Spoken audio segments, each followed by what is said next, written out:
Akwaga di dalam pangor kupale tinga kwang madula dauda ubin jole negeda panapirga Laga tinga akwaga tau kuye. Akwaga di dalam pangor kupale tinga kwang madula dauda ubin jole negeda panapirga Koyanti kuya kada wode hosan wakir. ayata usuguri keda mso sudan dam dual Koyanti kuya kada wode hosan wakir.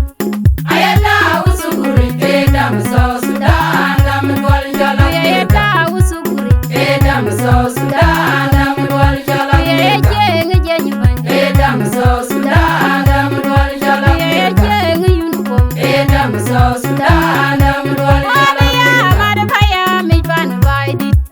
Ebongor maya kumatiang yo kuda kaye kumagol Kudong babu da kumaje de hoy mad bai da Obeya madapaya mipan baidit.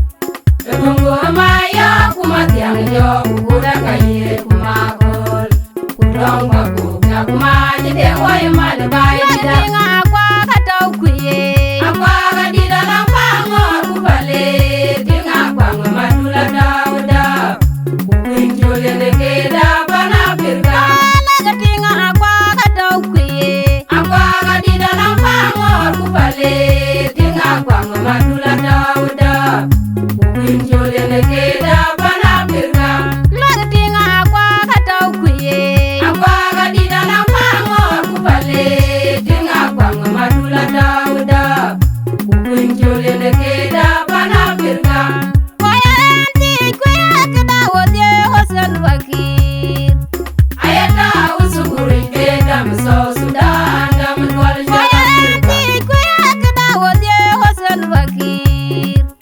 ayata usuguri kedam so sudan dam dual jala Yeta usuguri. kedam so sudan dam dual jala Yeje ngejenyi banje. kedam so sudan dam dual jala Yeje ngeyuniform. kedam so sudan dam dual jala Obeya madapaya mipan baidit.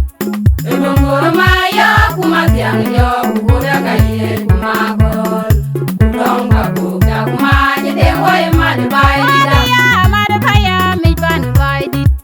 Ebongor maya kumatiang yo kuda kaye kumagol Kudong babu da kumaje de hoy mad bai